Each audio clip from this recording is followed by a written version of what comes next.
Olá pessoal, tudo bem com vocês? Wanderson Rodrigues. Vamos iniciar aqui o primeiro bloco de questões do Enem, do conteúdo de cinemática, física.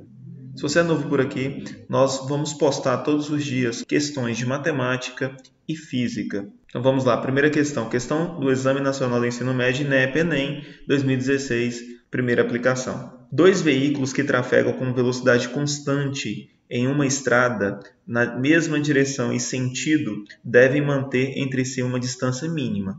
Isso porque o movimento de um veículo, até que ele pare totalmente, ocorre em duas etapas. A partir do momento em que o motorista detecta um problema que exige uma freada brusca, a primeira etapa é associada à distância que o veículo percorre entre o intervalo de tempo da detecção do problema e o acionamento dos freios. Já a segunda se relaciona com a distância que o automóvel percorre enquanto os freios agem com desaceleração constante. Considerando a situação descrita, qual esboço gráfico representa a velocidade do automóvel em relação à distância percorrida até parar totalmente? Então, pessoal, a gente vai analisar aqui por etapas.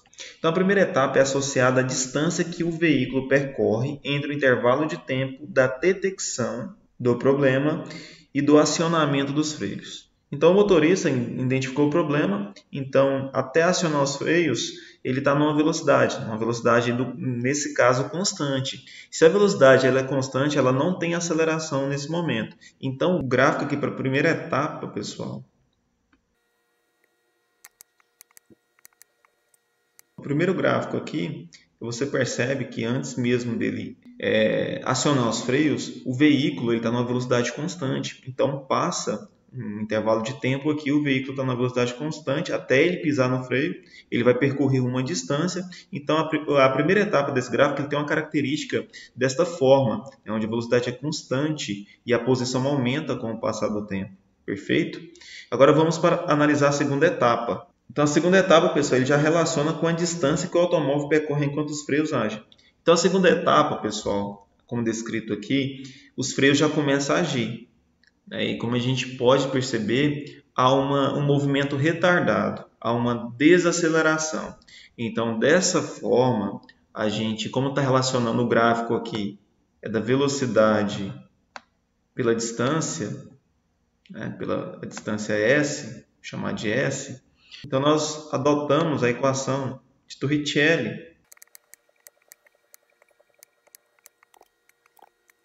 Então, nós adotamos a equação de Torricelli. Nesse caso, a velocidade aqui é em função da distância. A gente percebemos aqui que a velocidade final, quando o veículo frear, ela vai ser zero. Pessoal, então a segunda etapa desse gráfico que ele tem que ter uma característica parabólica. Percebemos também que a concavidade dessa parábola é voltada para baixo porque é um movimento retardado. Se é um movimento retardado, a velocidade ela tende a diminuir com o passar do tempo, porque o veículo foi freado, certo? Então tem aceleração, só que uma aceleração negativa, que a velocidade ela diminui com o passar do tempo. Então a característica desse gráfico é uma característica desta forma aqui, a segunda etapa do movimento. Essa aqui é a primeira etapa, essa aqui é a segunda etapa. Então, dessa forma, a gente consegue marcar nossa assertiva. A letra A não é. A velocidade é que ela não vem de forma linear, porque é uma função quadrática, certo?